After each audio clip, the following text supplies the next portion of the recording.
તો ગ્રીન મસાલા મઠ બનાવવા માટે સૌથી પહેલાં મઠને 2-3 વાર ધોઈ અને એકદમ ગરમ પાણી કરી અને તેમાં નાખી અને કુકરમાં બાફવા મૂકી દેવાના. 3 થી 4 સીટી વગાડવાની.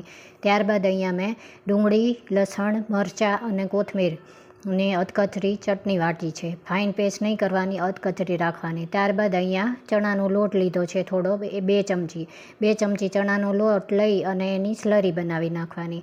ત્યારબાદ અહીંયા કડાઈમાં હું તેલ લઈ લઈશ. તેલ થોડું ગરમ થાય એટલે આપણે એમાં જીરું નાખવાનું. જીરું નાખ્યા બાદ તેમાં હિંગ નાખવાની. હિંગ નાખી અને થોડી મસ્તી હળદર નાખવાની. હળદર ઓછી નાખવાની, બહુ નહીં નાખવાની. ત્યારબાદ તેમાં લીમડાના પાન નાખવાના અને એને બરાબર સાતળી લેવાનું.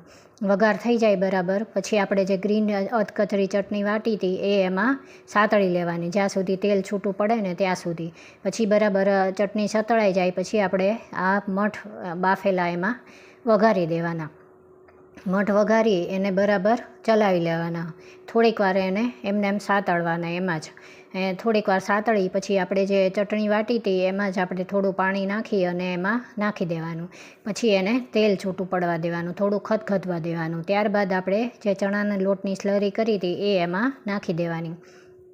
પછી બધાને બરાબર મિક્સ કરવાનું. પછી ધાણા જીરું પાવડર નાખવાનું થોડું અને લાલ મરચું પાવડર નાખવાનું. આપણે ચટણીમાં પણ લીલા મરચાં નાખ્યા છે એટલે લાલ મરચું ઓછું નાખવાનું. ત્યારબાદ સ્વાદ મુજબ મીઠું નાખવાનું. મેં બાફામાં પણ નાખ્યું હતું એટલે ઓછું નાખવાનું. પછી એને 1 ચમચી દહીં નાખી અને થોડી વાર ઉકળવા દેવાનું. દહીં તમે સ્કીપ પણ કરી શકો પણ અમને થોડા ખાટા ભાવે એટલે અમે નાખ્યું હતું.